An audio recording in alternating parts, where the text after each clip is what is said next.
This week, charisma and ambition. Whether self-taught or acquired on the streets, these traits drive two young men to success.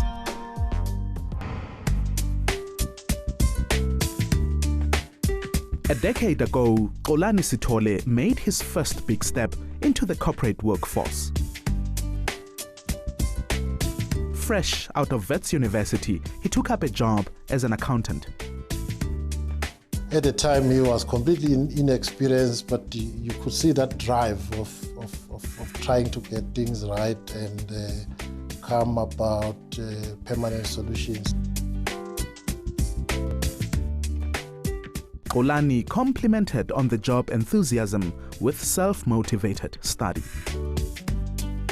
Over the years, this combination transformed him into a key member of Sebenza Forwarding and Shipping as its financial director.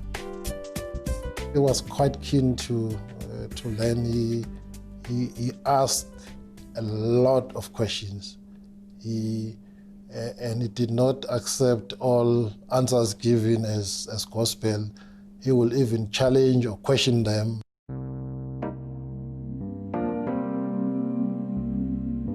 Xolani Sithole developed an inquisitive mind by doing something not often expected of kids his age.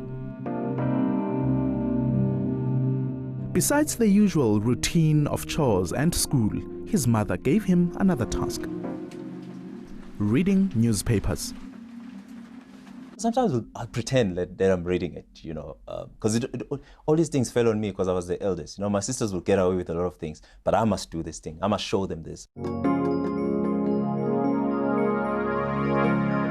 A big contrast to his urban lifestyle today, Xolani's childhood surroundings in KZN looked a lot like this. Ink and paper were a staple to his life as much as bread and pap. With his mother working as a clerk at a Ladysmith law firm, she always had to find a way to dispose of office newspapers. Instead of throwing them away, she brought them home. We use newspapers for the tablecloth. You use newspapers to put in the wall so that the oil don't go to the wall. But before recycling them for practical use, she made sure her children read them first. Because she also saw that Seda, who was the lawyer she worked for, always read newspapers. She just felt there's something in those newspapers that this guy reads and he gets more successful.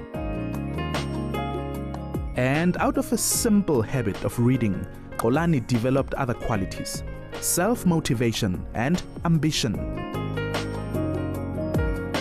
In an isolated rural setting, these pages became a gold mine of possibilities, especially at a critical point in high school. We're just finishing grade 9, moving to grade 10, where we're going to be choosing the studies that we're going to take. So I started reading this newspaper, and it kept on talking about this thing, chartered accountancy.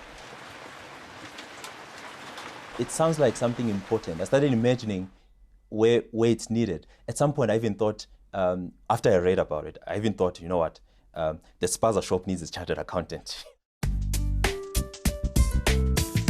Of all the careers he encountered, chartered accountancy excited him the most. In those same pages, Xolani also found opportunities to kickstart his university education. I also read about a template of how to write a bursary letter, because we knew we don't have money, So I read about that, and there were addresses and people who are giving bursaries, Anglos and things like that. It initially seemed unnecessary for Xolani's mother to haul home piles of newspapers. But their presence nurtured a desire for knowledge beyond the classroom, as well as a spirit of aspiration. Reading books for leisure is the single most important indicator of a teenager's future success.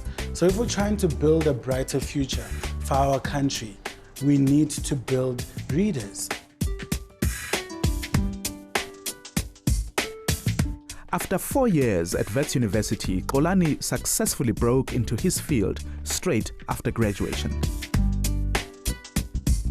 In 2006, he was hired by Deloitte as a junior accountant before moving to Sebenza 3 years later. I could tell that he's an extremely bright fellow, and he was also, in terms of technical ability, was very sound as an accountant. The thing about reading is not just for the sake of reading and sounding smart and using bombastic words. For me, it's about being teachable and learning.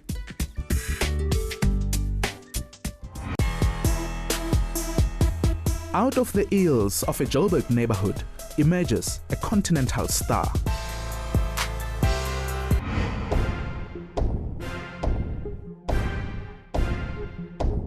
August 1st, 2015.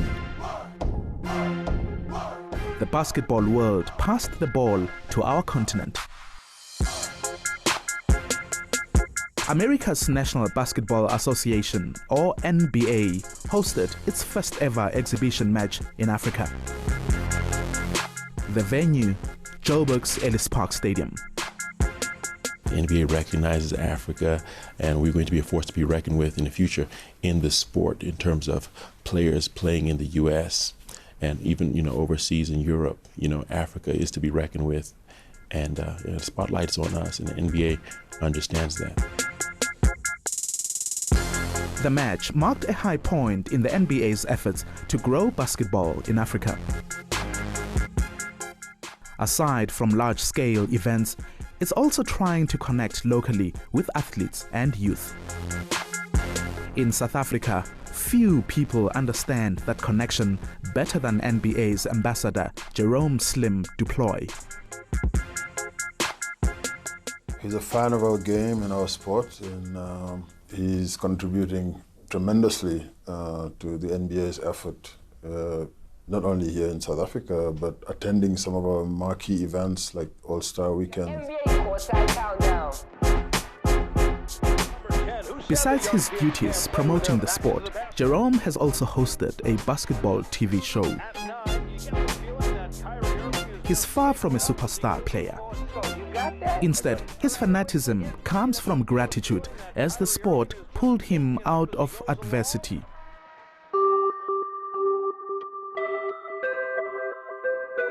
In Kliptown, south of Joburg, a young Jerome wrestled with a rough lifestyle. At home, no running water and electricity. Outside, it was alcohol, drugs, and gambling 24/7. When you grow up, you don't really see it. Because when you're growing up, I was faced by a gang of almost 30, 40 kids. How do you say no to that? And these dudes love you.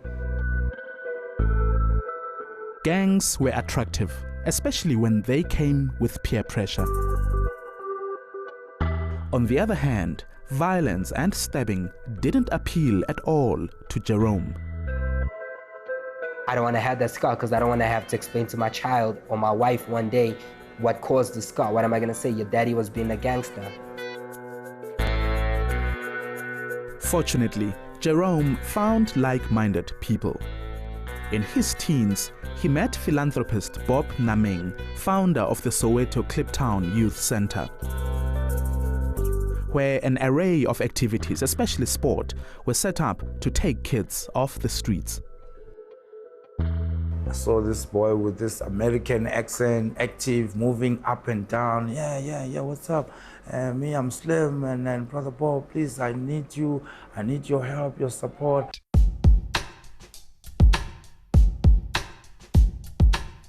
What really drew Jerome to the center was seeing Bob regularly hosting famous NBA players for outreach events.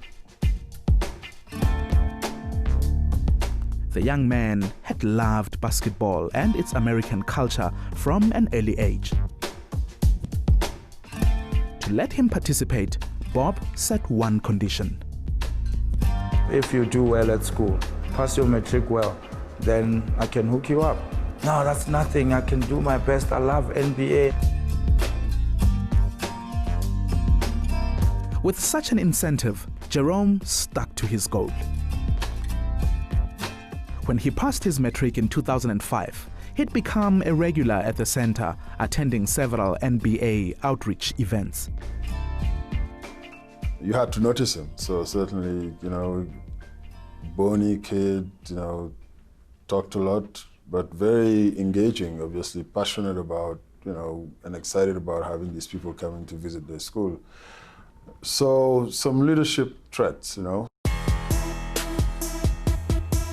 Jerome's commanding personality persuaded NBA Africa to offer him an ambassador position. His work today involves emceeing at NBA events on the continent and in the United States. His growing media presence has opened more career opportunities, like hosting his own TV show and other public speaking gigs outside basketball. I always joke, I always speak it into existence, but I feel that one day I will be the sports minister of South Africa because I love sports so much, because I know the potential in sports that's going on.